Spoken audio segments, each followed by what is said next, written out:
তোমাকে বাঁচাতে পারবো না। এসো এসো নৌকায় এসো, আল্লাহকে মেনে নাও আর তোমার আব্বার রিসালাতকে মেনে নাও। তখন পুত্র বলছে কালা সাবি ইলা জাবাল, আমি এমন একটা পাহাড়ে আশ্রয় গ্রহণ করব ইয়াসিমুনি মিনাল মা, ওই পাহাড় আমাকে পানি থেকে বাঁচিয়ে দেবে। ও ঠাকুরানিয়াবাদ গ্রামের বাসী, আল্লাহ যদি কাউকে মারেন কোন পাহাড় কি বাঁচাতে পারবে? জোরে বলেন, পারবে না। কথা বলতে বলতে বলতে বলতে পিতা পুত্রের মাঝখানে এমন একটা ঢেউ আসলো, তরঙ্গ আসলো। তরঙ্গ আসার কারণে তার শরীর সমাধি হয়ে গেল, পৃথিবী থেকে বিদায় নিল।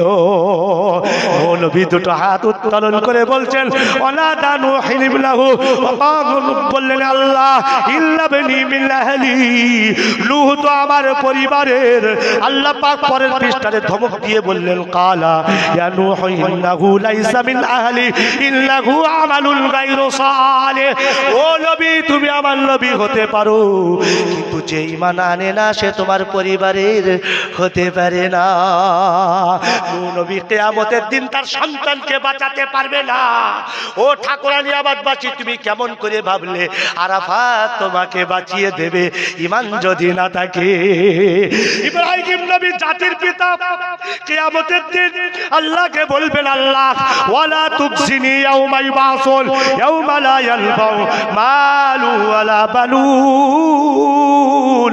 ও আল্লাহ, আমাকে আমার আব্বাকে অপদস্থ করো না কিয়ামতের দিন, যেদিন সন্তান কাজে আসবে না, সন্তান সন্ততি মাল কোনো কিছু কাজে আসবে না। আল্লাহ পাক ইব্রাহিমকে বলবে ইব্রাহিম, তুমি আমার নবী হতে পারো, তুমি বেঁচে যাবে, তোমার আব্বা বাঁচতে পারবে না। কেন? তোমার মধ্যে ঈমান আছে, তোমার আব্বার মধ্যে ঈমান থাকে না। কিতাবের ভেতরে এসেছে, তাফসীরের ভেতরে এসেছে, আহসানুল বায়ানে এসেছে, মারিফুল কোরআনে এসেছে, বায়ানুল কোরআনে এসেছে, পৃথিবীর যত তাফসীর আছে সমস্ত তাফসীরের কিতাবের ভেতরে এসেছে কিয়ামতের দিন ইব্রাহিম আলাইহিস সালাতু ওয়াস সালামের সামনেই তার পিতাকে অপদস্থ করা হবে। সেদিন ছেলে হয়েও নবী হয়েও বাঁচাতে পারবে না। নূহ নবী সন্তানকে বাঁচাতে পারবে না, আর এদিকে সন্তান পিতাকেও বাঁচাতে পারবে না। তুমি কে করে ভাবলে আরাফাত তোমাকে বাঁচিয়ে দিবে যদি ঈমান না থাকে? আর যদি চাচা ভাইপোর কথা বলি, তো ভাইপো চাচা কেউ বাঁচাতে পারবে না। বলো হুজুর নমুনা, আমি তো বলি কোরআনটা খোলো না, পারা নম্বর 20 সূরা আল কাসাস পৃষ্ঠা নম্বর 11 মিডল পয়েন্টে ইন্নাকা লা তাহদি মান আহবাবতা ওয়ালাকিন্নাল্লাহ ইয়াহদি মান ইয়াশা। আমার আল্লাহ পাক বলেন হাবিব, হেদায়েতের চাবিকাঠি তোমার হাতে না, তুমি যাকে ইচ্ছা তাকে হেদায়েত দিতে পারবে না। আমি আল্লাহ চাবিকাঠিটা আমার হাতেই রেখেছি, আমি আল্লাহ যাকে হেদায়েত দেব সেই হেদায়েত পাবে, অন্য কেউ পাবে না। চাচা আবু তালিব সারাটা জীবন ঢাল হয়ে কাফেরদের বিরুদ্ধে লড়াই করেছেন, নিজের ভাইপোকে বাঁচিয়েছেন। জীবনের শেষ সন্ধিক্ষণে যখন চাচা পৃথিবী থেকে বিদায় নেবেন, আল্লাহ পাকের নবী দেখলেন আমার চাচা বেঈমান হয়ে পৃথিবী থেকে চলে যাবে, না না না, আমি ভাইপো মুহাম্মদ সইতে পারবো না। তাই জীবনের শেষ সন্ধিক্ষণে নবীজি ভাইপো মুহাম্মাদুর রাসূলুল্লাহ চাচার কাছে চলে গেলেন। চাচা মৃত্যু শয্যায় শায়িত, আর কিছুক্ষণ পরে ঈমানটা তার চলে যাবে, প্রাণ পাখিটা তার চলে যাবে। চাচা কোনো অবস্থাতে ঈমান গ্রহণ করে না। নবীজি চাচার কাছে গিয়ে বললেন চাচাজি একটা বার কলেমাটা পড়ে নিন, লা ইলাহা ইল্লাল্লাহ মুহাম্মাদুর রাসূলুল্লাহ। এতটুকু বাক্য আপনি পড়ুন, আল্লাহ ছাড়া কোনো মাবুদ নেই, আল্লাহ ছাড়া কোনো ইলাহ নেই, আল্লাহ ছাড়া কোনো উপাস্য নেই, আর আপনার ভাইপো মুহাম্মদ আল্লাহর রাসূল। এতটুকু যদি বলতে পারেন, ওয়াহাজুলাকা বিহা ইনদাল্লাহ, আমি ভাইপো বলছি কিয়ামতের দিন আমি আপনাকে বাঁচিয়ে দেব। কিতাবের ভেতরে এসেছে নবীজি সেই দিন নিজের কান মোবারকটা চাচার গালের সামনেও পর্যন্ত দিয়েছিল, তারপরেও ঈমান কবুল করে না। চাচা সেদিন ভাইপোকে বলল মুহাম্মদ, আমি জানি তুই সত্য, তোর আল্লাহ সত্য, কিন্তু এই সময় সবাই ঈমান গ্রহণ করলে আমার চেলারা বলবে কাপুরুষ হয়ে মরেছে। ভাইপোর কথা শুনে সারাটা জীবন আব্দুল মুত্তালিবের ধর্ম পালন করেছে, আর এখন ভাইপোর কথায় প্রভাবিত হয়ে ভাইপোর ধর্ম গ্রহণ করেছে। এই যন্ত্রণা নিয়ে আমি পৃথিবী থেকে যেতে চাই না। আমি জানি তুই সত্য, তোর আল্লাহ সত্য, কিন্তু আমি মানতে পারবো না। তখন বেঈমান হয়ে পৃথিবী থেকে চলে গেল, কলেমা নসিব তার হলো না। নবীজি ভারাক্রান্ত মন নিয়ে ওখান থেকে চলে যাচ্ছেন। হাদিস পাকের ভেতরে এসেছে নবীজি চোখ ছলছল করছে পানিতে, দাড়ি মোবারক ভিজে যাচ্ছে। কি হবে কিয়ামতে? ঈমান তো গ্রহণ করলো না। একজন দৌড়ে গিয়ে নবীজিকে বলছেন, হে আল্লাহ পাকের রাসূল, আমি শুনেছি ঈমান কবুল করেছে। নবী বলে, আমি তো শুনিনি। হাদিস পাকের ভেতরে এসেছে নবীজি চাচার লাশের সামনে দাঁড়িয়ে বলছেন, ও আমার চাচা, যতক্ষণ না পর্যন্ত নিষেধাজ্ঞার আয়াত নাজিল না হচ্ছে ততক্ষণ আপনার জন্য ক্ষমা প্রার্থনা করতে থাকবো। চাচার লাশের সামনে নবীজি দুটো হাত তুলে ক্ষমা প্রার্থনা করছেন, আল্লাহ আমার চাচাকে বাঁচিয়ে দাও না। নবীজির হাত উত্তোলন দেখে আশেপাশের যারা আত্মীয় স্বজন তাদের পরিবার থেকে কবরস্থ হয়ে গিয়েছে, তারাও তাদের আত্মীয় স্বজনের জন্য হাত তুলে দোয়া করছেন, দেখি বাঁচে কিনা। বাঁচবে কেমন করে? ওই যে প্রথম ওলি হবার জন্য প্রথম কোয়ালিটি কি বলেছিলাম, জোরে বলো, আল্লাযীনা আমানু। ঈমান থাকতে হবে তবে মুজাদ্দিদে আলফে সানি হতে পারবে। ঈমান থাকতে হবে তবে দাদা হুজুর হতে পারবে। ঈমান থাকতে হবে তবেই তো বসিরাত আল্লামা হতে পারবে, তা না হলে তুমি পারবে না। ঈমান থাকতে হবে তো। আল্লাহ পাক আয়াত নাজিল করলেন, ও হাবিব, তোমাকে মাকামে মাহমুদ দিয়েছি, সর্বযুগের সর্বশ্রেষ্ঠ নবী বানিয়েছি। তুমি আগে জান্নাতে যাবে। তুমি যতক্ষণ আগে জান্নাতে না যাবে কেউ জান্নাতে যেতে পারবে না। হাউজে কাউসার আমি অন্য কোন নবীকে দিই না, তোমাকে দিয়েছি। কোথায় আছে কোরআনে? ইন্না, বলুন বলুন আমার সাথে, ইন্না আতাইনা কাল কাউসার। মুখস্থ নেই নাকি? এ সূরাটাও মুখস্থ নেই? ইন্না আতাইনা, বলেন একটু জোরে বলেন, ইন্না আতাইনা কাল কাউসার ফাসাল্লি লিরাব্বিকা ওয়ানহার ইন্না শানিআকা হুয়াল আবতার। ও হাবিব, আমি তোমাকে হাউজে কাউসার দিয়েছি, দুধের চেয়েও সাদা, মধুর চেয়েও মিষ্টি, বরফের চেয়েও ঠান্ডা এই সুঘ্রাণ সম্পন্ন পানি কাদের নসিবে জুটবে? যাদের ভেতরে সরিষার দানা পরিমাণ ঈমান আছে। যার ঈমান থাকবে না, এ পানি পান করা থেকে সে বঞ্চিত হবে, এ পানিও পান করতে পারবে না। আর যার ঈমান থাকবে, আমার আল্লাহ পাকের নবী হাদিস পাকে এসেছে, নিজের পবিত্র হাত দিয়ে ঈমানদারদেরকে পানিটা পান করাবেন। একবার জোরে হবে না সুবহানাল্লাহ। আল্লাহ পাকের নবী যখন চাচার জন্য ভিক্ষা চাইছেন, ক্ষমা দোয়া চাইছেন, আল্লাহ আবারও একটা আয়াত নাজিল করে দিলেন। হাবিব, আল্লাহ পাক বললেন, পারা নম্বর 11, সূরার নাম তাওবা, পৃষ্ঠা নম্বর 3, মিডল পয়েন্টের একটু উপরের আয়াত, মা কানা লিন নবী ওয়াল্লাযীনা আমানু আইয়াস্তাগফিরু লিল মুশরিকিনা ওয়ালাউ কানা যাবিল কুরবা। ও নবী, স্পষ্ট বার্তাটা শোনো, কোন নবীর শান না, কোন নবীর জন্য শোভা পায় না, কোন ইমানদারের জন্য শোভা পায় না, বেঈমানের জন্য হাত তুলবে। ও নবী, হাতটা নামাও, হাতটা নামাও, ও নবী হাত নামাও। তোমার চাচা বেঈমান হয়েছে, আর তোমার দোয়া কবুল হবে না। সর্বযুগের সর্বশ্রেষ্ঠ নবী, যিনি দোয়া করলে কারেন্টের মতো আরশে আজিমে দোয়া কবুল হয়ে যায়, হাত নিচে নামানোর আগে আল্লাহ পাক দোয়া কবুল করেন। সেই নবীকে আল্লাহ মেসেজ দিচ্ছেন, যার ভেতরে ঈমান থাকবে না, ও হাবিব, তুমি আমার রাসূল হতে পারো, আখিরি জামানার নবী হতে পারো, হাউজে কাউসার প্রাপ্ত হতে পারো, মাকামে মাহমুদ প্রাপ্ত হতে পারো, কিন্তু ঈমান যার থাকবে না, আমার সিদ্ধান্ত হাবিব শুনে নাও, ওকে কেউ বাঁচাতে পারবে না। ধর্ম যার যার উৎসব সবার। একটা ব্যক্তি খুব টেনশনে আছে, বিশাল টেনশনে, আর এক লোক এসে বলছে, এই তো শনি গ্রহের প্রভাব পড়েছে। শনি গ্রহ হচ্ছে সৌরজগতের দ্বিতীয় বৃহত্তম একটি গ্রহের নাম শনি গ্রহ। বলছে তোর এই শনি গ্রহের প্রভাব পড়েছে তাই তোর এই চিন্তা। আচ্ছা চিন্তা কি ওই কারণে হচ্ছে?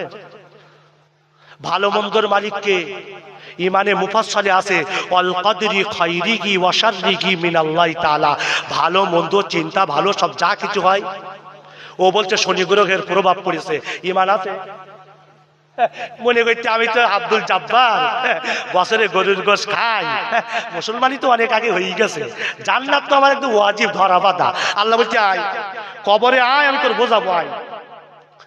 অত সহজ না। নামে যদি মুসলমান হইতো তো সাহাবাদের যুগে অনেকের নাম মুসলমান ছিল, তারা কাফের হয়ে মারা গেছে, জীবনেও জান্নাত পাবে না।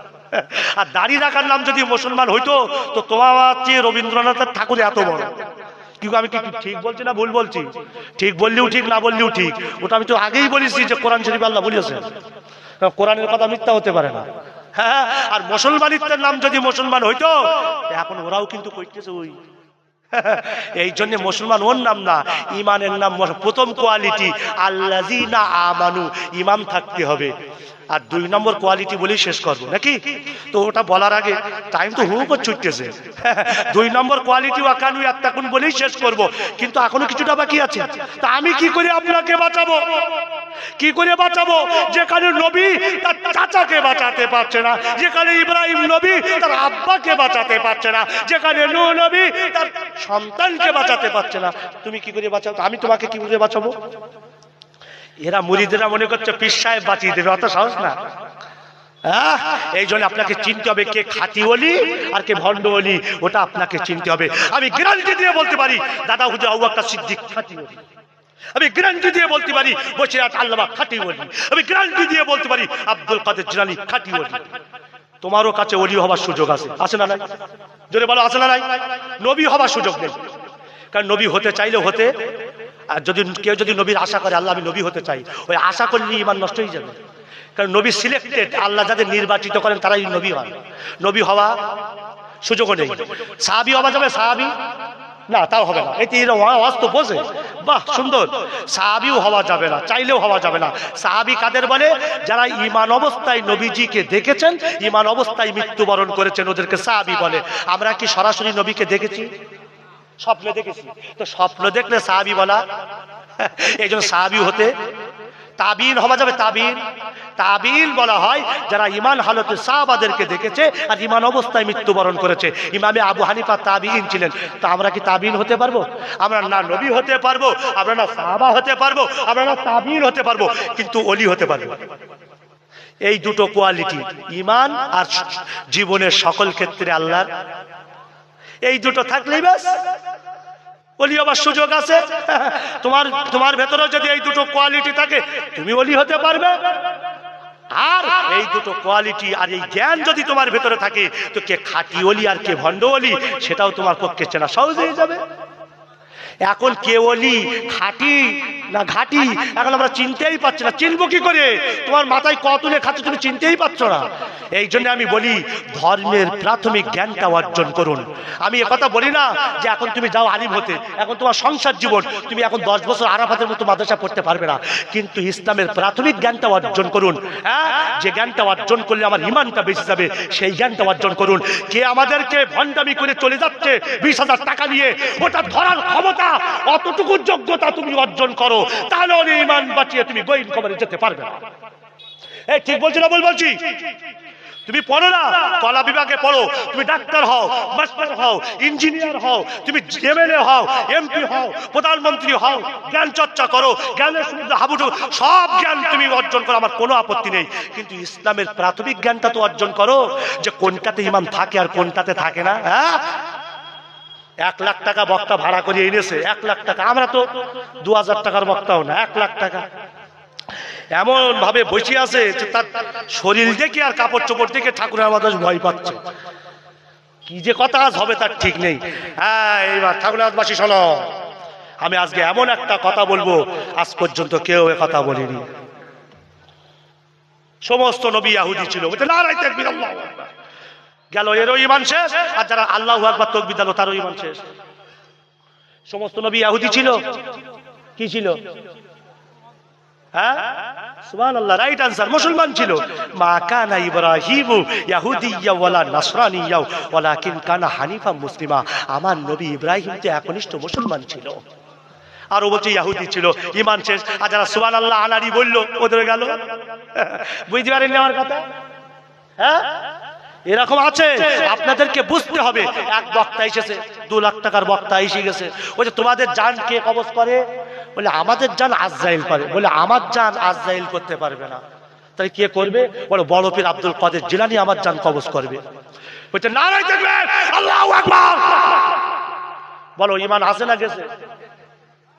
এই ঠাকুরনামাদের যারা চলে গেছে, আমার ওই চাচা নওশাদ আরো যারা চলে গেছে, তো ওদের জান কে কবজ করেছে? বড় পীর আব্দুল কাদের জিলানী না আজরাইল? জোরে বলো। আর যারা সুবহানাল্লাহ বলে আব্দুল কাদের জিলানী বলল, এই ধরার ক্ষমতায় নিতে। একটা গল্প বলি, তারপরে ওই ভয়ের কথাটাই চলে যাব, বলে আমি বক্তব্য শেষ করে দেবো। একটা ছোট গল্প বলবো। আরে বলবো, শুনবেন তো ইনশাল্লাহ? শুনবেন তো? এবার নারায়ে তাকবীর দেন তো, নারায়ে তাকবীর। আল কোরআনের আলো, আল হাদিসের আলো, ঠাকুরানিয়াবাদ জামে মসজিদ জলসা কমিটি, মসজিদ কমিটি, নারায়ে তাকবীর। ছোট্ট তো গল্প, তা না হলে ভণ্ডামের টুপিটা পরিয়ে দিয়ে আপনাদেরকে ঈমান নষ্ট করে দেবে। মুরিদরা পীর সাহেবকে বলছে, পীর সাহেব কিছু কেরামতি দেখাতে হলে। কেন? আমি এই গল্প অনেক জায়গায় বলেছি, আপনারা তাও একবার শুনে নেন। বলে কেন? বলে হুজুর টাকা পয়সা আজকাল যদি কারো না থাকে, ও পীরত্ব করেও কোনো লাভ হবে না, ও তাবিস্তিল্লাহ করেও কোনো লাভ। লাখ লাখ টাকা থাকবে, আপনাকে সবাই স্যালুট করবে। টাকা নেই, এই দুনিয়া এসে ফাঁকা, তার কোনো দাম নেই। 2 পয়সাও হুজুর এমন কিছু কেরামতি দেখান, কোটিপতি হতে পারে মুহূর্তের ভেতরে। বলে তাহলে আমি যা বলবো তোরা শুনবি? বলে হ্যাঁ। শোন, তোদের মধ্যে একজন মরার ভান করতে পারবি? হুজুর ওইটা আবার কোনো ব্যাপার হইলো? বলে তাই কর। আর শোন, মরার ভান করতে গেলে যাতাই কাপড় পরলেই হবে না। মানুষ মরে গেলে যে কাপড় দেয় ওই কাপড় কিনে আনতে হবে। বাজার থেকে সেই সাদা 3খানা কাপড়ের কাপড় কিনে এনেছে, ভালো করে পেঁচিয়ে দিয়েছে, ওটা খাটিয়ে নিয়ে আসবে। বলে শোন, এই পীরত্ব আমাদের গ্রামে চলবে না, কারণ মরিয়েছে না বেঁচে আছে, আমরা ধরা পড়িয়ে যাবো। এক কাজ কর, বাইরে যেতে হবে। যারা চেনে না, সহজ সরল মানুষ, অজ্ঞ মূর্খ, ওদের সামনে আমাদের কেরামতি প্রকাশ হলে ইনশাল্লাহ কোটি কোটি টাকার মালিক হতে পারবো। কথা মতো মাইকিং হলো, অপরিচিত গ্রামে যাওয়া হলো, বিশাল লম্বা, আমি শর্টে বলছি, যাওয়া হলো। সহজ সরল মুসলমান, এই জানাজা আসেন, তো সবার একটু দয়া হবে স্বাভাবিকভাবে। যে নামাজ পড়ে না সেও কিন্তু জানাজা আসছে টুপি দিয়ে। কি আমি ভুল বলছি? হ্যাঁ, হজরের নামাজ পড়ে না, জোহরের নামাজের অপেক্ষা করছে না, জানাজার অপেক্ষা করতেছে। জানাজার নামাজ কি? আর ফরজ, জোহরের ফরজ নামাজ তো ফরজ বাদ দিয়ে ওয়াজিব। বলে হুজুর একজন মরিয়ে গেছে, না আগে দিয়ে আবার পরে বলবানি, তুই আমার জানাজায় আসতিনি, আমার আব্বা মারা গেল, তুই এই ভালোবাসিস, কমপক্ষে একটু যেন বাঁচাতে পারি, সম্মানটা যেন বজায় থাকে। এরা মানুষ আছে না নেই? আমার গ্রামে নেই মনে হয়, আছে। বেশি বলা যাবে না, এই গ্রামের সন্তান তো, বেশি বললে আমার সমস্যা আছে, তখন আমার আবার খুব সমস্যা। এটা বাইরে বলা যায়। তো যাই হোক, কথার নাম লতা, কথা এগিয়ে যাচ্ছে, আধা ঘন্টা আছে। আর দ্বিতীয় কোয়ালিটিটা বলি, আমি বক্তব্য শেষ করে দেবো। প্রিয় গ্রামবাসী, ঠাকুরানিয়াবাদবাসী, তো কথা মতো ওই অপরিচিত গ্রামে যাওয়া, কিন্তু ওদেরকে একটা আগে থেকে সেটিং করে একটা কথা শিখিয়ে দিয়েছিল। কি বলে, আমি যখন জানাজা পড়াতে যাব, তোরা লাশের পাশে একটু মরা কান্না কানবি। আমি তখন জানাজা বাদ দিয়ে তোদেরকে জিজ্ঞেস করবো, এই তোরা কাঁদছিস কেন রে? হুজুর আপনি তো আল্লাহর ওলি, একটু যদি বাঁচিয়ে দিতে পারতেন। তখন আমি জানাজা বাদ দিয়ে কুম বিইজনিল্লাহ বলবো। এটা একটা আরবি শব্দ, কোন মানে দাঁড়ানো, আর বিজনা মানে আল্লাহর অনুমতি ক্রমে। যখন এই আরবিতে বলবো, তা তুই কাপন খেচে দাঁড়িয়ে যাবি, তখন সবাই বলবে আল্লাহ, এ তো জিন্দা ওলি আব্দুল কাদের জিলানী। হ্যাঁ, এইবারে কথা মতো সেই কাজ হয়েছে। এখন জানাজা যেই শুরু করবে, আর ওদিকে কাঁদতেছে, কত সেটিং। একজন শুরু করলেন, এই তোরা কাঁদিস না, কাঁদিস, কি হয়েছে বল? হুজুর আপনি তো পীর সাহেব, একটু যদি বাঁচিয়ে যান। পিছনে যারা ছিল ওরা আসে জানাজা বাদ দিয়ে পীর সাহেবের দিকে তাকাচ্ছে, যে তুই দেখি কিভাবে বাঁচাই দেখি। এখন সব পীরের দিকে তাকাচ্ছে। এখন পীর সাহেব যেই বলেছে কুম বিইজনিল্লাহ, যেই বলেছে কাপড় খেচে দাঁড়িয়ে গেছে, সমস্ত লোক বলছে তুই জিন্দা ওলি। এইরকমই বড় পীর আব্দুল কাদের জিলানী তো ফেল, মুহূর্তের ভেতরে কোটি কোটি টাকা উঠে গেল। আচ্ছা, এই প্রচার কি ওই গ্রামে সীমাবদ্ধ থাকবে? জোরে বলেন। এখন সে রাজার দরবারে চলে গেছে এই খবর। রাজা বলছে, আমার প্রশিক্ষণপ্রাপ্ত সৈন্যবাহিনী এই যুদ্ধক্ষেত্রে মারা যাচ্ছে, যদি ওই মরা সৈন্যবাহিনীগুলো, প্রশিক্ষণপ্রাপ্ত সৈন্যবাহিনীগুলো যদি বাঁচিয়ে দিতে পারে, তাহলে কোন শক্তি, কোন দেশ আমার দেশকে পরাজিত করতে পারবে না। এইরকমই তো পীর চাই, শুধু নামাজ পড়লেই হবে? এইরকমই তো পীর চাই। এখন ডেকেছে পীরকে, মুরিদদেরও ডেকেছে, গেছে রাজ দরবারে, যা খাতির তোয়াজ, আল্লাহু আকবার। জীবনে ওইরকম খাতির আমরা তো রাজ দরবারে তো কোনোদিন ঢুকতে পারিনি। প্রধানমন্ত্রী যেখানে থাকে বাসভবন, আপনারা ঢুকেছেন? মুখ্যমন্ত্রীর যে বাসভবন ঢুকেছেন রাজ্যপালের এতে? আমাদের সৌভাগ্য। কিন্তু আমরা এমন জায়গায় ঢুকবো যে ওরা ঢুকতে, ওরা যেখানে আছে আমরা পারবো না, তাও মাঝে মধ্যে পারবো, কিন্তু আমরা যেখানে ঢুকবো ওরা কেন বলেন দিন দেখি? ইমান নেই। Right answer.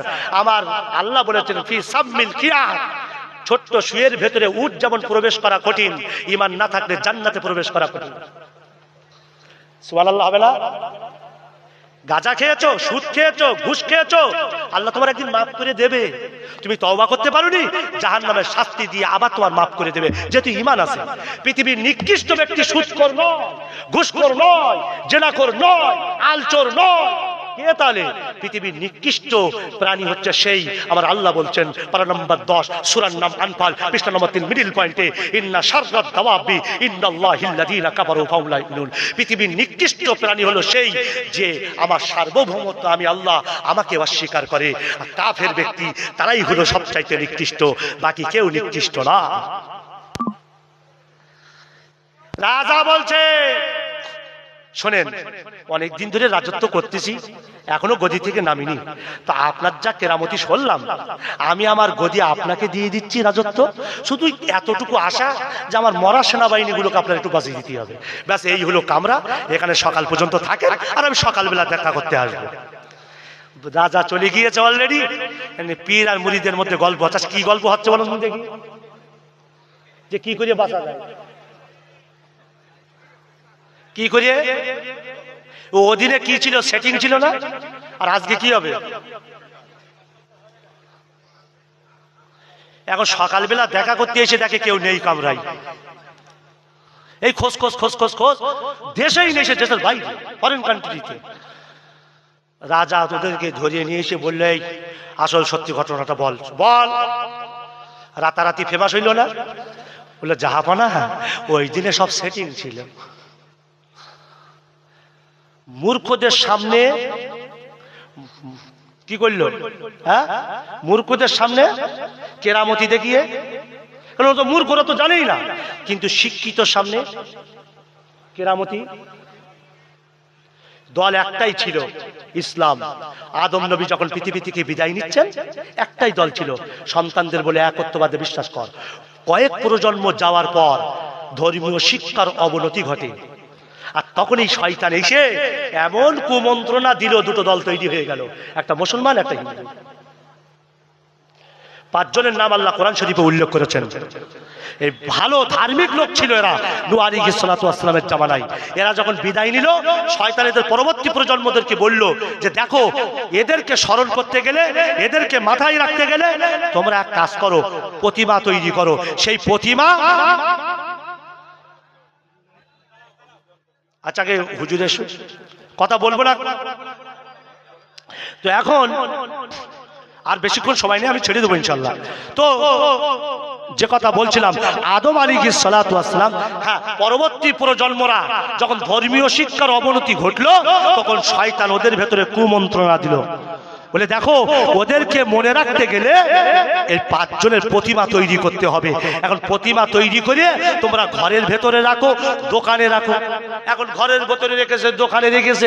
তারপরে এরা যখন মারা গেল, তারপরে প্রজন্ম যখন আসলো, শয়তান বলল দেখো, তোমাদের পূর্বপুরুষরা এই দেবতার পুজো করতো, এই প্রতিমার পুজো করতো। দেখো, সেখান থেকেই অমুসলিম তৈরি হলো। কিসের কারণে? ধর্মীয় শিক্ষার অবনতির কারণে।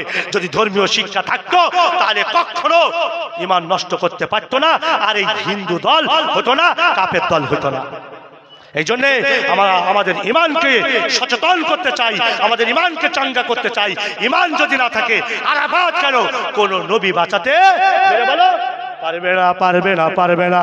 সেই মহাসংকটের দিনটা যখন চলে আসবে, এত কঠিন অবস্থা হবে, কেউ কাউকে বাঁচাতে পারবে না। কোথায় তার নমুনা? কোরআনটা একবার খোলো না। ফাইদা জাতিত তাম্মাতুল কুবরা, পারা নাম্বার 30, সূরার নাম নাজিয়াত, পৃষ্ঠা নম্বর 2, মিডল পয়েন্টের একটু নিচের দিকে। যখন মহাসংকটের দিনটা চলে আসবে, আপনি আমাকে জিজ্ঞাসা করতে পারেন, মুফতি সাহেব, তো মহাসংকটের দিনটা যখন চলে আসবে তো মানুষের অবস্থাটা কেমন হবে? আমি কয়েকটা অবস্থা বর্ণনা করার পরে আমি তারপর দ্বিতীয় কোয়ালিটি ভয়ের দিকে এগিয়ে যাব। আমার আল্লাহ পাকের ঘোষণা, কোরআনটা একবার খোলো না। পারা নাম্বার 29, সূরার নাম কিয়ামা, পৃষ্ঠা নম্বর 1, মিডল পয়েন্টে একটু উপরে।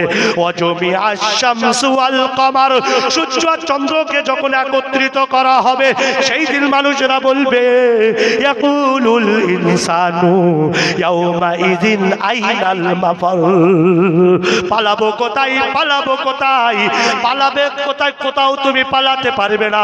কাল্লা লা ওয়াজারা ইলা রাব্বিকা ইয়াউমা ইযিনিল মুস্তাকার, সেদিন একমাত্র আপন প্রভুর সামনে তোমার ঠাঁই হবে, কোথাও তুমি যেতে পারবে না। গোটা পৃথিবীটা তো সমান্তরাল হয়ে যাবে। কোথায় আছে কোরআনে? পারা নাম্বার 16, সূরার নাম তাহা, পৃষ্ঠা নম্বর 18, মিডল পয়েন্টের আয়াত। ফায়াদারুহা কাআন সাফসাফা লা তারা ফিহা ইওয়াজাও ওয়ালা আমতা, সেদিন উঁচু হবে না, নিচু হবে না, উচ্চতা বক্রতা কিছুই থাকবে না। গোটা পৃথিবীটা আল্লাহ পাক সমান্তরাল করে দিবেন। সেদিন সমুদ্রের পানি আগুনে পরিণত হয়ে যাবে। সেদিন আগুনের, সেদিন সমুদ্রের পানি শুকিয়ে যাবে। সেই দিন, সেই কিয়ামতের দিন, মুসিবতের সময়ে ও আল্লাহ কি হবে মানুষের অবস্থাটা বর্ণনা করো। আল্লাহ বলছে, উজু করে আমাকে খোলো। পারা নম্বর 21, সূরার নাম লোকমান, পৃষ্ঠা নম্বর 4, মিডল পয়েন্টে একটু নিচে। ইয়া আইয়ুহান নাসু তাকু রাব্বাকুম ওয়াখশাউ ইয়াওমান লা ইয়াজজি ওয়ালিদুন আন ওয়ালাদি ওয়ালা মাউলুদুন হুয়া জাজিন আন ওয়ালিদিহি শাইআ, যে পিতা পুত্রের ভবিষ্যতের জন্য পায়ের ঘাম মাথায় তুলেছে, রাতের ঘুম হারাম করেছে, উজ্জ্বল ভবিষ্যতের জন্য সারাটা জীবন কষ্ট করেছে, আমার আল্লাহ পাক বলছেন সেই দিন পিতা পুত্র কাজে আসবে না, আর পুত্র পিতার কাজে আসবে না। ও ঠাকুরানী আবাদবাসী বলো, সেই দিনে আমি তোমাকে কেমন করে বাঁচাবো? চলুন আর একটু এগিয়ে যাই। আল্লাহ বিপদের কথা কি সুন্দর করে বলছেন।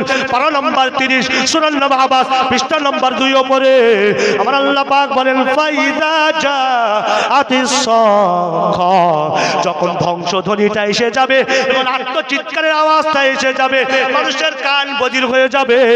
আমার আল্লাহ পাক বলছেন, ইয়াউমা ইয়াফিরুল মারউ মিন আখি ওয়া উম্মিহি ওয়া আবি ওয়া সাহিবাতিহি ওয়া বানি লিকুল্লি ইমরিইন মিনহুম ইয়াউমা ইযিন শানুন ইউগনি, সেদিন মানুষ তার পিতা থেকে পলায়ন করবে, স্ত্রী থেকে পলায়ন করবে, সন্তান থেকে পলায়ন করবে, সবার থেকে পলায়ন করবে, নিজের চিন্তায় শুধু অস্থির হবে। ও আল্লাহর কোথায় কি বলেছো বলো? বলছে, উজু করে আমাকে খোলো। পারা নম্বর 18, সূরার নাম মুমিনুন, পৃষ্ঠা নম্বর 7, মিডল পয়েন্টে একটু উপরে। ফাইদা নুফিকা ফিস সূরি ফালা আনসাবা বাইনাহুম ইয়াউমা ইযিন ওয়ালা ইয়াতাসালুন, যখন ইসরাফিল আলাইহিস সালাতু ওয়াস সালাম সিংহায় ফুঁক দিবেন, তখন আত্মীয়তার সম্পর্ক বিচ্ছিন্ন হয়ে যাবে। এক অপরকে দেখবে, অথচ জিজ্ঞাসা করার লোকটুকু থাকবে না। বলো হুজুর নমুনা, কোরআনটা একবার খোলো না। পারা নাম্বার 29, সূরার নাম মাআরিজ, পৃষ্ঠা নম্বর 2 উপরের আয়াত। ওয়ালা ইয়াসআলু হামিমুন হামিমা, বন্ধু বন্ধুকে দেখবে কিন্তু এক অপরের ভালো মন্দ জিজ্ঞাসা করবে না। আমার আল্লাহ রাব্বুল আলামিন সেদিন জাহান্নামীকে বলবেন, জাহান্নামী, আজ যদি আমি পৃথিবী বড় অর্থ সম্পদ তোমাকে দিই, তুমি অর্থ সম্পদ কি করবে বলো? তখন ওই লোকটি বলবে, ওই অপরাধী লোকটি বলবে, ঈমান যে নষ্ট করেছে সে বলবে, ও আল্লাহ, যদি অর্থ সম্পদ যদি তুমি আমাকে দিয়ে দাও, এই অর্থ সম্পদ তোমার রাস্তায় আমি বিলীন করে দেব। আমার আল্লাহ পাক বলবে, এত কঠিন কাজটা তোর কাছে আর সহজ হয়ে যাচ্ছে। আর যেদিন আমি তোর বলেছিলাম ঈমানটা নষ্ট করিস না, সেদিন ঈমান নষ্ট করলি, বেঈমান হলি, এই সহজ কাজটা কঠিন করে দিলি। আজ তুই বাঁচাতে কেউ তোর পারবে না। এতটা কঠিন দিন হবে, বারবার করে ফরিয়াদ করবে, রব্বানা, বাঁচার কোনো পরিত্রাণ কি পাওয়া যাবে না? কোথায় আছে কোরআনে? পারা নাম্বার 24, সূরার নাম মুমিন গাফির, পৃষ্ঠা নাম্বার 2, মিডল পয়েন্টে। ঈমান না থাকলে যে কি অবস্থা হবে, ও ঠাকুরানী আবাদবাসী বুঝলে না? কোরআনটা একবার খোলো না, 24 পারা সূরা মুমিনের 2 নম্বর পৃষ্ঠায় ওরা হাজারি করে বলবে, আল্লাহ রব্বানা আমাতানা সানাতাইন ওয়া আহইয়াইতানা সানাতাইন, দুবার জীবিত করেছো, দুবার মৃত্যু দিয়েছো। প্রথমে কিছুই ছিলাম না, এখন জীবিত করেছো, আবার মৃত্যু দিয়েছো, আবার জীবিত করেছো। এটা অবশ্যই সত্য আল্লাহ। আল্লিলা খুরুজিম মিন সাবিল, ও আল্লাহ, পরিত্রাণের কোনো কি রাস্তা আছে? জবাবে আমার আল্লাহ বলবেন, যালিকুম বিআন্নাহু ইযা দুইয়া আল্লাহু ওয়াহদাহু কাফারতুম, তোমরা তো আমাকেই অস্বীকার করেছো, আর তোমরা পরিত্রাণ পাবে না। বলে হুজুর, ওরা কি সত্যি আজারি করবে? আর কোরআন শরীফে আছে পারা নম্বর 19, সূরা ফুরকান, পৃষ্ঠা নম্বর 1, মিডল পয়েন্টে, ওয়া ইয়াউমা ইয়া'আদু যালিমু আলা ইয়াদাইহি ইয়াকুলু ইয়া লাইতানি ইত্তাকাযতু মা'আর রাসূলি সাবিলা। ওরা হাতকে দংশন করতে থাকবে, আঙুল কামড়াতে থাকবে, আর বলবে, হায় আফসোস, যদি নবীর কথা শুনতাম, যদি নবীর কথা মেনে নিতাম, যদি ঈমান গ্রহণ করতাম, তাহলে আজ জাহান্নামী হতাম না। বারবার আহাজারি করবে, বারবার কান্নাকাটি করবে, কান্না সমুদ্রে ডুবে যাবে। কোরআন নকল করছে, রক্ত কান্নাটা রক্তচক্ষুর কান্না হবে, কিন্তু পরিত্রাণ ওরা পাবে না। অবশেষে আল্লাহ পাক বলছেন পারা নম্বর 18 সূরা মুমিনের শেষ পৃষ্ঠার উপরে, আল্লাহ একটুখানি দুনিয়ায় পাঠিয়ে দাও না, এবারই ঈমান গ্রহণ করব, আর অন্যায় অত্যাচার সীমা লঙ্ঘন করব না। সেদিন আমার আল্লাহ জবাব দেবেন, ক্বালা সাউ ফিহা ওয়ালা তুকাল্লিবুন, আজকে হীন অবস্থায় এখানে পড়ে থাক, তোরা আমার সঙ্গে কথা বলিস না। ও ভাই, কোরআনের এই আয়াত প্রমাণ করে যেদিন কিয়ামতের দিনটা চলে আসবে, সেদিন কেউ তোমাদেরকে বাঁচাতে পারবে না যদি ঈমান না থাকে। আর ঈমান যদি থাকে, তাহলে আল্লাহ রাসূল তোমাদেরকে বাঁচিয়ে দিবেন। এটা হলো প্রথম কোয়ালিটি। আল্লাহ পাক ওলিদের প্রশংসা করে প্রথম কোয়ালিটি বলেছেন, যাদের ভেতরে ঈমান থাকবে তারাই আল্লাহর ওলি হবে, আর যাদের থাকবে না তারা ওলি হতে পারবে না। 2 নম্বর কোয়ালিটি বর্ণনা করে শেষ করব, মাত্র 15টা মিনিট আর সময় আছে, হুজুর চলে আসবেন। এই 15 মিনিটের ভেতরে 2 নম্বর কোয়ালিটিটা শুনে নেন, আল্লাযীনা আমানু ওয়া কানু ইয়াত্তাকুন। সংক্ষিপ্ত আকারে ঈমানের কোয়ালিটিটা বলে দিলাম। আর 2 নম্বরে হলো জীবনের সকল ক্ষেত্রে আল্লাহকে ভয়। হাজী সাহেব হজ করতে গিয়েছেন, ছেলেদের পাওনা বুঝিয়ে দিয়েছেন, মেয়েটাকে ফাঁকি দিয়ে চলে গিয়েছেন। মেয়ে এসেছে বাপের কাছে, আব্বু তা আমার পাওনা? বলে, দেখ মা, এখানেই থাকতে হবে, ছেলেদের নামে না লিখে দিলি ওরা তো আমার খাওয়া দেবে না, তাই ওদের নামে লিখে দিছি। এখন বোন ভাইদের কাছে এসেছে, কিরে তা আমার পাওনা দিবি না? তোরা তো জোর করে আব্বার কাছ থেকে লিখে নিয়েছিস। এমন একটা ভাব করছে ভাইয়েরা যেন বোনকে চেনেই না। হাজী সাহেব, হজ কবুল হবে তো? জোরে বলে, হজ হবে যদি আল্লাহর ভয় থাকতো, এ কাজটা হইতো? রাতের বেলায় আল চুরি করে এসে মসজিদে এসে বলতে কাতা সোজা কর, চিন্তা করো। আরে আগে আল সোজা কর। হ্যাঁ, যদি আল্লাহর ভয় থাকতো তো আল চুরি করতে পারতো? এই জোরে বলেন। হ্যাঁ, আল্লাহর ভয় যদি সকল ক্ষেত্রে থাকে, তোমার দ্বারাই অন্যায় কাজ, আর যদি হইয়েও যায় শয়তানের কারণে, ওয়াসওয়াসায়, কারণ শয়তান তো সেলাই ঢুকিয়ে আছে, তো খাঁটি ওলির আলামত হলো সঙ্গে সঙ্গে তওবা করে দেবে। এই ঠিক বলছে না ভুল বলছি? হ্যাঁ, আল্লাহ পাক কথাটা তো একবার বললেই পারতেন, কিন্তু কয়েকবার বললেন কেন? আমাকে ভয় করো, আমাকে ভয় করো, আমাকে ভয় করো, আমাকে ভয় করো। আমি একটা মোটর সাইকেল কিনেছি, কি আপনি একটা মোটর সাইকেল কিনেছেন, আপনার মা বলতেছে, এই বেটা আমি একটু বাজারে যা দিন। লেখ ফর্দগুলো লেখ। আপনি ফর্দ লিখছেন, এভাবে একটু ভালোভাবে যাস, একটু ঠিকঠাকভাবে গাড়িটা চালাস। নতুন নতুন মোটরসাইকেল কিনেছেন তো, আবার লেখা হয়ে গেছে, এবার যাবেন, থলিয়ে ধরিয়ে দিয়েছে, আব্বু একটু ভালো করে বাজারে যাস, ঠিকঠাকভাবে গাড়িটা চালাস। রাস্তায় উঠেছেন, আব্বু একটু ভালো করে যাস, ঠিকঠাকভাবে গাড়িটা চালাস। আচ্ছা, বারবার একই কথা মা তার সন্তানকে কেন বলছে? জোরে বলেন। ছেলে নতুন নতুন গাড়ি চালাবার সময় যে স্পিডে চালাবে, ও যে কোনখানায় গিয়ে পড়বে, তাই ঠিকঠাক ভাবে চালাতে বলছে, যাতে হ্যাঁ আমার ছেলেটা বাজার করে সুস্থ শরীরে ফিরে আসতে পারে। আমার আল্লাহ বারবার করে বলছে আমাকে ভয় করো, আমাকে ভয় করো। কেন বলছেন? কেন আল্লাহকে ভয় করলে ব্যক্তি জীবনে আমূল পরিবর্তন হবে, সমাজে পরিবর্তন হবে, রাষ্ট্রে পরিবর্তন হবে। আর খোদা ভীতি, আল্লাহ ভীতি না থাকলে না ব্যক্তি জীবনে পরিবর্তন সম্ভব, না সমাজে পরিবর্তন সম্ভব, না রাষ্ট্রে পরিবর্তন সম্ভব। দেশের রাজা যদি স্বৈরতান্ত্রিক হয়, তো সমাজের একাংশ জনগণ স্বৈরতান্ত্রিক হবে। আর দেশের রাজা যদি ভালো হয়, তো জনগণও ভালো হতে বাধ্য। অদ্য পৃথিবীর শাসক আমিরুল মুমিনিন খলিফাতুল মুসলিমিন ওমর ইবনে খাত্তাব রাদিয়াল্লাহু তাআলা বলেন, আমি প্রজারা শোনো, জনগণ শোনো, আমি তোমাদের বাদশা নয়, আমি তোমাদের খাদেম, আমি তোমাদের সেবক। জোরে বলুন সুবহানাল্লাহ। কি ভয় তাদের মধ্যে ছিল। ঠিক বলছি না ভুল বলছি? বলে হুজুর আল্লাহ পাক কথাটা কি এক জায়গায় বলেছেন? না, বহু জায়গায় বলেছেন। আমি কয়েকটা নমুনা তাড়াতাড়ি করে দিয়ে দিচ্ছি, তারপর ছোট্ট একটা ঘটনা বলে বক্তব্য শেষ করব। পারা নম্বর 4 সূরা আল ইমরান পৃষ্ঠা নম্বর 3 উপরে, ইয়া আইয়ুহাল্লাযীনা আমানুত্তাকুল্লাহ হাক্কা তুকাতিহি ওয়া লা তামুতুন্না ইল্লা ওয়া আনতুম মুসলিমুন। আল্লাহ ও আমার বান্দারা, আমাকে ভয় করো, আমাকে ভয় করো, আর মুসলমান না হয়ে মরো না। বলে আরাফাত আর কোন জায়গায় বলেছে? তাড়াতাড়ি বলো। আরে পারা নম্বর 4 সূরা আল ইমরান পৃষ্ঠা নম্বর 12 উপরের দিকের আয়াত, ফালা তাকাফুহুম ওয়া কাফুনি ইন কুনতুম মুমিনিন। ওই কাফেরদের ভয় করো না, আমাকে ভয় করো যদি তোমরা মুমিন হয়ে থাকো। আর কোথায় আছে আরাফাত বলো? পারা নম্বর 6 সূরা মাইদা পৃষ্ঠা নম্বর 14 মিডল পয়েন্টে, ফালা তাকশাউন নাস ওয়াকশাউন। মানুষের ভয় করো না ঠাকুর নামাজ, মানুষের ভয় করো না, আমি আল্লাহ, আমাকে ভয় করো, আমাকে ভয় করো। আর কোথায় বলেছো আল্লাহ? পারা নম্বর 1 সূরা নাম্বার কারা পৃষ্ঠা নম্বর 6 মিডল পয়েন্টের একটু উপরে, ওয়া ইয়া ফারবুল, আমাকে ভয় করো। কাদেরকে বলছেন? বানি ইসরাইলদেরকে বলছেন, বানি ইসরাইলদেরকে বলছেন আমাকে ভয় করো। তোমরা তো আমাকে ওয়াদা দিয়েছিলে আখিরি জামানার নবী বানাবো। সে যখন জন্মগ্রহণ করবে তার নবুয়তকে স্বীকার করব। আল্লাহ বলছে ওয়াদা পূর্ণ করো, আর এ ব্যাপারে আমাকে ভয় করো। নারে তাকবীর হবে না? কত বড় নবী!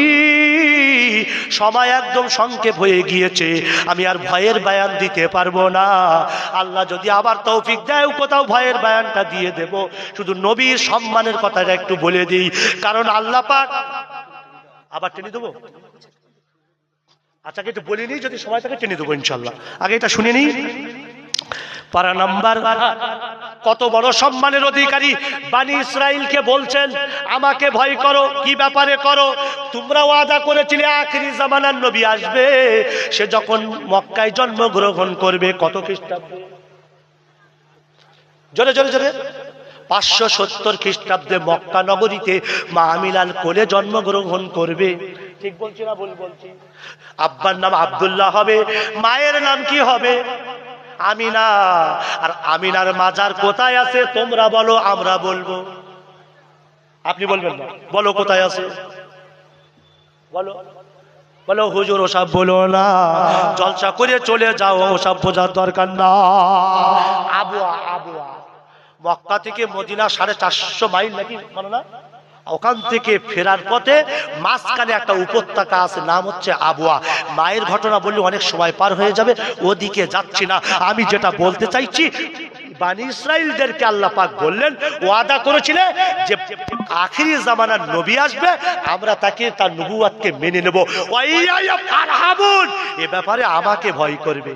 এসে গেছে, এবারে মেনে নাও, এবারে নবুয়ত স্বীকার করে নাও। কত বড় নবী! ওহো, যাযাবর ছিলেন, যাযাবর, যাদের কোনো ধর্ম নেই। আরবের যাযাবররা কি করতো? তারা ওই মৃত গৈসাপ আরবের বাজারে বিক্রি করতো। গৈসাপ কিন্তু টিকটিকির মতো একটা প্রাণী, টিকটিকের মতো। কিন্তু টিকটিকের মতো হলে কি হবে? টিকটিকের মতো ছোট না, আকারে কিন্তু অনেক বড়। কিন্তু টিকটিকের মতো প্রাণী মৃত গৈসাপ। ওই যাযাবর যাদের কোনো ধর্ম ছিল না, ওরা ওই আরবের বাজারে ওরা ওই মৃত্যু গুইসাপ বিক্রি করতো। তো একদিন দেখে যে মোহাম্মদ আল্লাহর দিকে বাজারে মানুষকে আহ্বান করছে।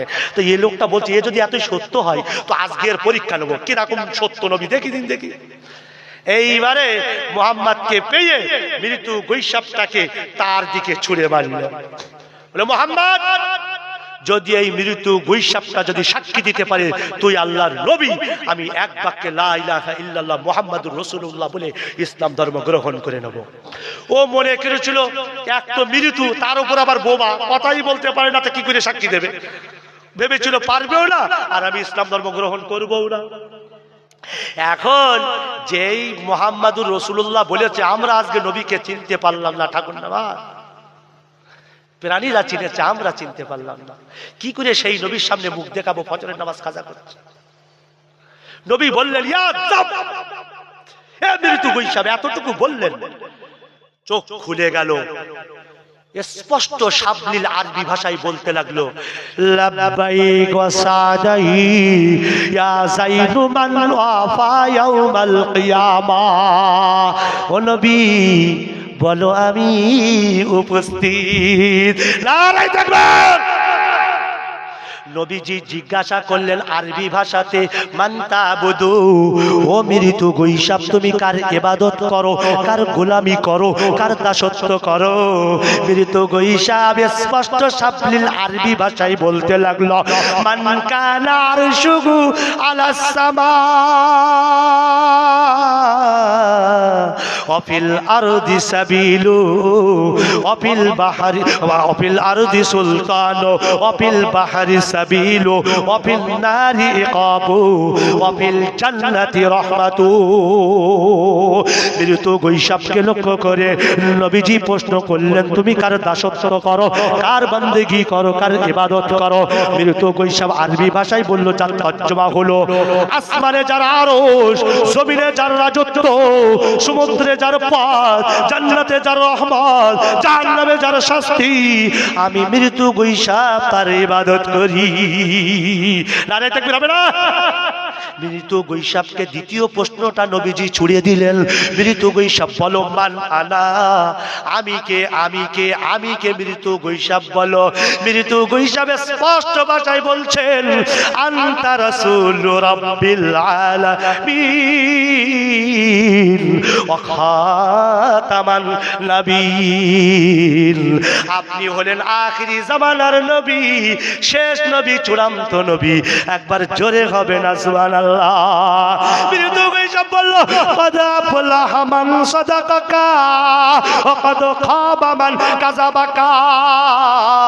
ও বিশ্ব নেতা, বিশ্ব নবী মুহাম্মাদুর রাসূলুল্লাহ, আমি মৃত্যু গুইসাপ বলছি কদ আফলাহা মান সাদাকাকা, যে আপনাকে সত্য বলে স্বীকার করে নিয়েছে সে তো দুনিয়া আখিরাতে সফল হয়েছে, আর যে আপনাকে মিথ্যা প্রতিপন্ন করেছে সে দুনিয়া ও আখিরাত ধ্বংস করে দিয়েছে।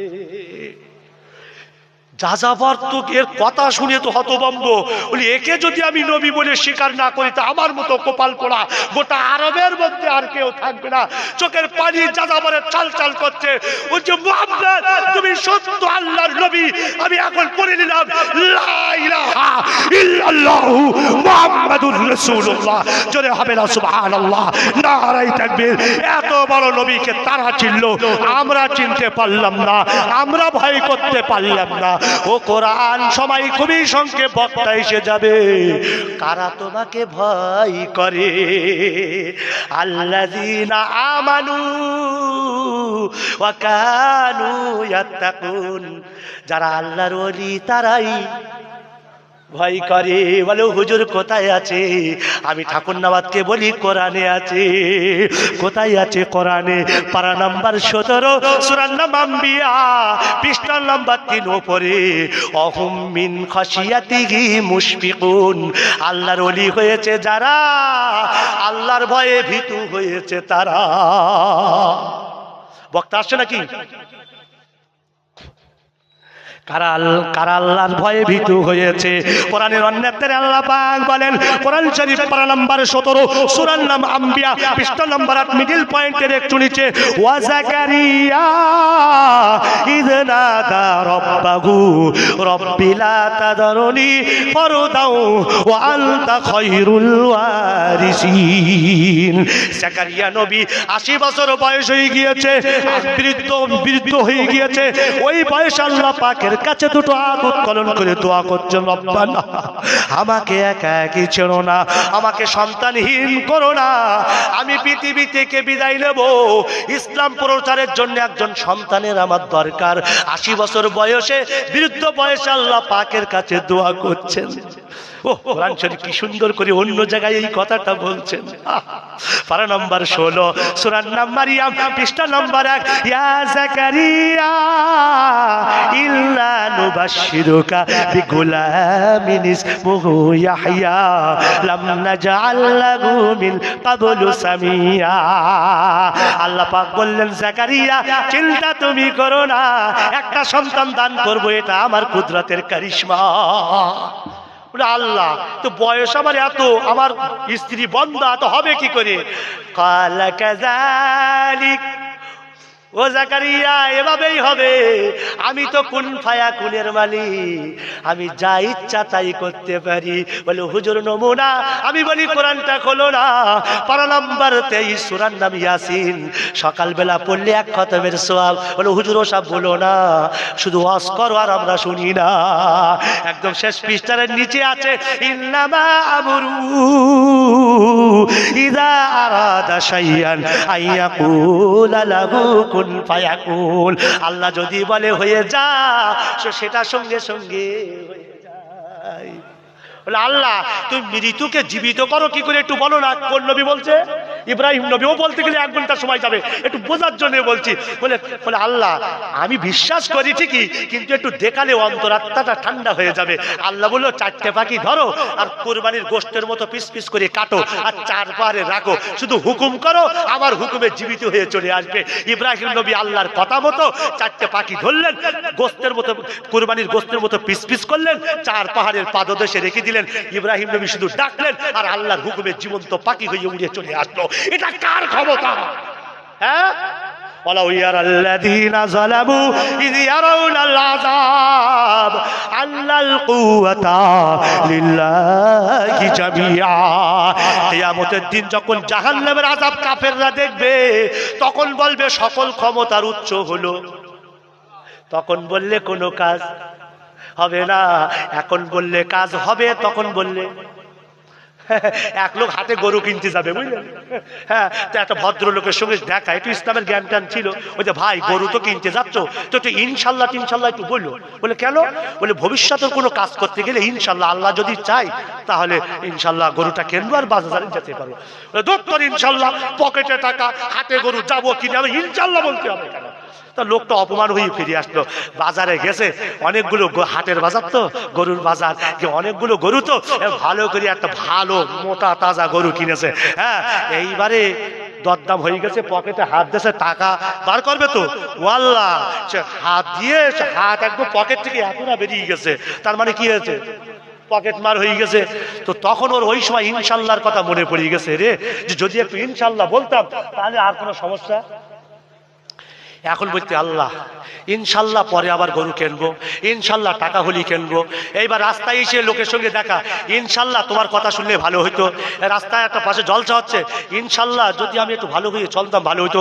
বাড়িতে এসে বউকে বলছে গরু, বউ বলছে গরু টরু কিনেছো? বলে ইনশাল্লাহ যদি আমি ইনশাল্লাহ বলতাম। মানে ইনশাল্লাহ শুধু ফোয়ারা ছোটাচ্ছে, যখন ইনশাল্লাহ বলার দরকার ছিল তখন বলিনি, আর এখন শুধু বলছে ইনশাল্লাহ ইনশাল্লাহ। তো যখন বলার দরকার তখন বলতে হবে। তো ঈমান কবুল করতে হবে মরণের আগে। ও কবুল করছে, হবে পরীক্ষা হবে, পরীক্ষার হলে মানে পরীক্ষা হয়ে গেছে, এবার কে পাস করেছে কে ফেল করেছে কি দেয়? ওটা কি দেয়? Result out. রেজাল্ট আউটের সময় একজন এসে বলছে স্যার তো পরীক্ষা দেব। তো ওর কি দেবে? স্যার কি দেবে? ওর কি দেবে? ওই রসগোল্লা, ওই ছাড়া আর কি দেবে? এখন সবাই রেজাল্ট আউটের জন্য পাস না ফেল, যদি ফেল করি তামিলি পাঠিয়ে দেবে বাপ, ওই চিন্তায় চিন্তিত। আর এ বলতে আমি পরীক্ষা দেবো, তো হবে ওই সময়। পরীক্ষা দেওয়ার সময় দিল না, আর এখন রেজাল্ট আউটের সময় পরীক্ষা দেবে, হবে? হ্যাঁ, তো কলিমা পড়তে হবে মরণের আগে পরে পড়তে থাকতে হবে।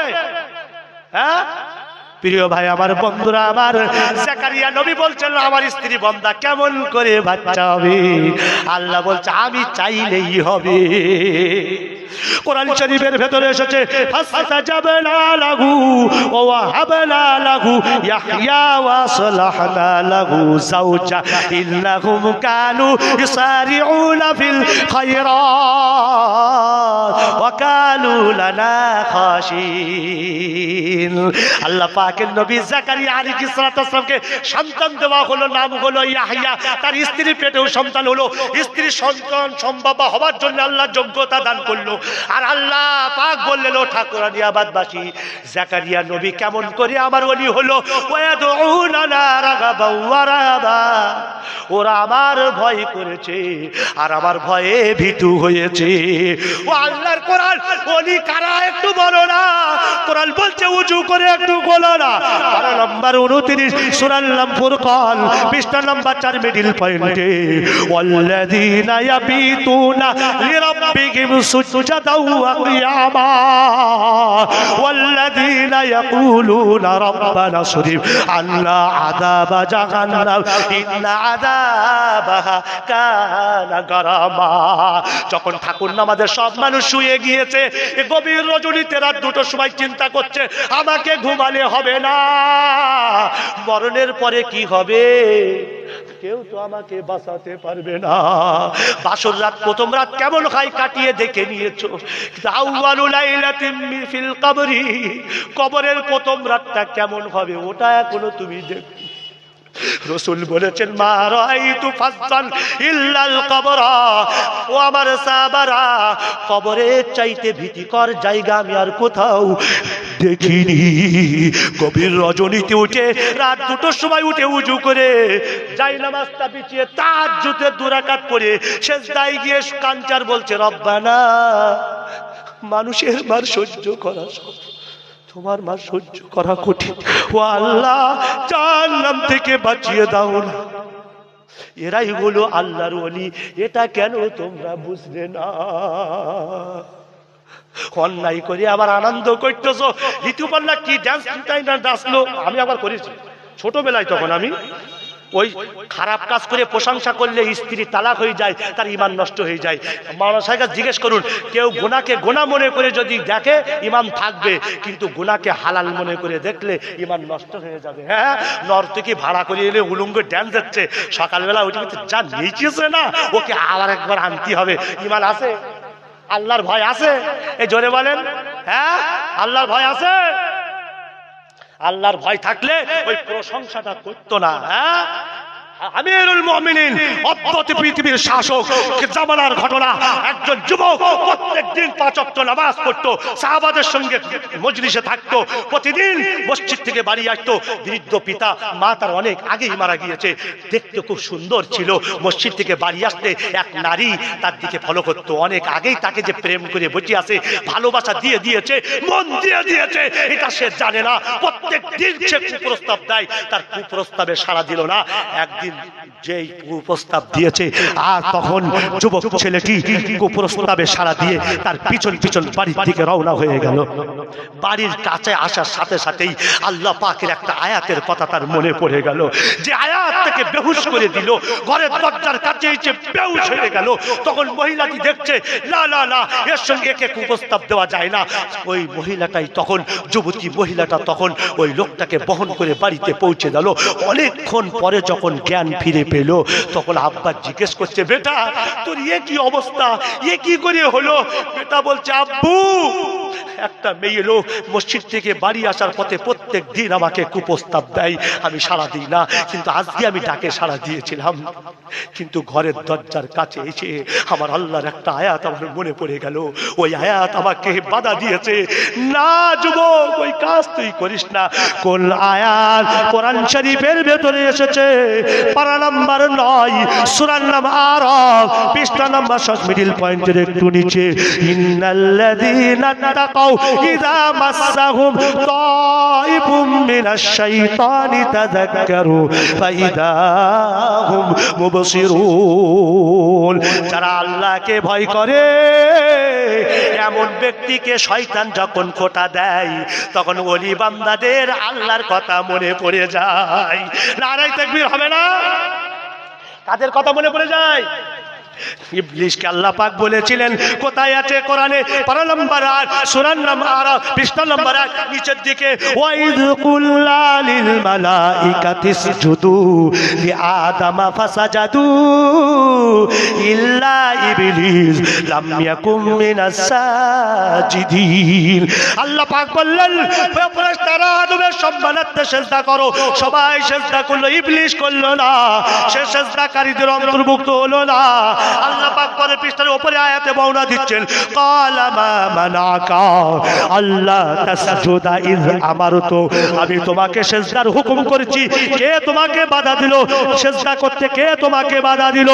ইবলিস তখন যুক্তি দিয়ে আল্লাহকে বলল, ক্বালা আনা খায়রুম মিন খালাকতানি মিন নারি ওয়া খালাকতাহু মিন তিন। আমাকে বাধা দিয়েছে সেই, আমি আগুনের তৈরি, আদম মাটির তৈরি। আগুন ঊর্ধ্বমুখী, মাটি নিম্নমুখী। ঊর্ধ্বমুখী কোনোদিন নিম্নমুখীকে সিজদা করতে পারে না, তাই আমি আদমকে সিজদা করতে পারবো না। আমার আল্লাহ পাক বললেন, ক্বালা ফাখরুজ মিনহা ফাইন্নাকা রাজিম। আজ থেকে ইবলিস তুই ফেরেশতাদের খাতা থেকে বেরিয়ে যা, তুই কিয়ামত পর্যন্ত অভিশপ্ত শয়তান হয়ে গেলি। সেই দিন ইবলিস বলেছিল, আল্লাহ 7 আসমান 7 জমিনের এমন কোন জায়গা নেই আমি সিজদা করিনি, তো আমাকে যখন ইবলিস বানালে তো আমার 3টি আবদার আছে, পূরণ করতে হবে। আল্লাহ বলল, ইবলিস বল কি আবদার? ওই 3টি আবদারের একটা আবদার হলো, আল্লাহ কিয়ামত পর্যন্ত বানি আদমের শিরায় শিরায় ঢুকে তাকে পথভ্রষ্ট করব। সেই দিন আমার আল্লাহ চ্যালেঞ্জ দিয়ে বলেছিল, ইন্না ইবাদি লাইসা লাকা আলাইহিম সুলতান ওয়া কাফা বিরাব্বিকা ওয়াকিলা। কোথায় আছে কোরআনে 12 নম্বর 15 সূরা নম্বর ইসরাইল পৃষ্ঠা নম্বর 7 মিডল পয়েন্টে আমার আল্লাহ পাক বললেন, ইন্না ইবাদি লাইসা লাকা আলাইহিম সুলতান। ইবলিস তুই শুনে রেখে দে, আমার যারা ওলি বান্দা হবে তোর রাজত্ব আর আধিপত্য তাদের উপরে চলবে না। যাদের ঈমান কচুর পাতার পানির মতো টলমল করবে সেখানে তোর রাজত্ব চলবে, কিন্তু আমার ওলি বান্দাদের উপরে তোর রাজত্ব চলবে না। এই যুবক ছেলেটার উপরে কি আধিপত্য বিস্তার করতে পেরেছে? আব্বাকে বলল, আব্বা ওই আয়াতটা আমার মনে পড়ে গিয়েছে, আল্লাহর ওলি যারা হয় তারা যখন শয়তানকে মন্ত্রণা দেয় তখন তো সে আল্লাহ পাকের স্মরণ করে। ও আমার আব্বা জান, এই আয়াতটা আমার মনে পড়ে গিয়েছে, আমি বেহুশ হয়ে গিয়েছি, তখন আর কুপ্রস্তাবে আমি আর সাড়া দেইনি। আব্বা জানে এই কারণেই আমি বেহুশ হয়ে গিয়েছিলাম। বলল, আচ্ছা ঠিক আছে। তখন যুবক বলল, আব্বা জান আপনার কাছে আমার একটা আবদার, হয়তো বুঝি আর আমি বাঁচবো না। অন্য পৃথিবীর শাসক আমিরুল মুমিনিনকে বলুন, যদি কেউ আল্লাহকে ভয় করে তো আল্লাহ তার প্রতিদান কি দিবে? বাপ বলছে, বেটা তো ঠিক আছে, আমি যাচ্ছি আমিরুল মুমিনিনের কাছে। দৌড়ে গেলেন আমিরুল মুমিনিনের কাছে। এবার তো পৃথিবীর শাসক, আসসালাতু ওয়াসসালামু আলাইকা ইয়া আমিরুল মুমিনিন ইয়া খলিফাতুল মুসলিমিন। হে অর্ধ পৃথিবীর শাসক, একটা বড় বার্তা নিয়ে আপনি আপনার কাছে এসেছি। আমিরুল মুমিনিন বললেন, হে আল্লাহর বান্দা বলো কি বার্তা নিয়ে তুমি এসেছো? বলল, আমিরুল মুমিনিন আমার যুবক সন্তান আপনার কাছে আমার কাছে একটা আবদার করেছে, বলেছে আব্বু আমিরুল মুমিনিনকে গিয়ে জিজ্ঞাসা করো, কেউ যদি জীবনের সকল ক্ষেত্রে আল্লাহকে ভয় করে তো তার প্রতিদান কি দেওয়া হবে। বলে ঠিক আছে চলো। ওদিকে সন্তান কান্নাকাটি করছে, কান্না তার থামে না, কাঁদতে কাঁদতে কাঁদতে কাঁদতে তারিখের কিতাবের ভেতরে এসেছে, কাঁদতে কাঁদতে কাঁদতে কাঁদতে যুবক ছেলেটা মারাই গেল, পৃথিবী থেকে বিদায় নিয়ে নিল। প্রিয় ভাইরা আমার গায়ের পশম খাড়া দিচ্ছে। ভয় কাকে বলে? ভীতি ছাড়া, খোদা ভীতি ছাড়া সমাজ পরিবর্তন হবে না, ব্যক্তি জীবনে পরিবর্তন পরিবর্তন আসবে না, রাষ্ট্রতে পরিবর্তন আসবে না, পারিবারিক জীবনে পরিবর্তন আসবে না। প্রিয় ভাইরা আমার, ঠাকুরানী আবাদবাসী আমিরুল মুমিনিন তার আব্বাকে বলে, আব্বা যান চলুন যাই, আমি ঘোষণা দেব। তারই সামনে গিয়ে দেখে যুবক ছেলেটি পৃথিবী থেকে বিদায় নিয়েছেন। আমিরুল মুমিনিন বললেন, কাফনের ব্যবস্থা করো, গোসলের ব্যবস্থা করো। তার সামনেই গোসল দেওয়া হলো, কাফনের ব্যবস্থা করা হলো। অর্ধ পৃথিবীর শাসকের সামনেই কবরস্থ করা হলো। অর্ধ পৃথিবীর শাসক কবরের সামনে দাঁড়িয়ে যুবককে লক্ষ্য করে বলছেন, হে কবরস্থ যুবক, তুমি আমার কাছে জীবদ্দশায় জিজ্ঞাসা করেছিলে, কি করেছিলে?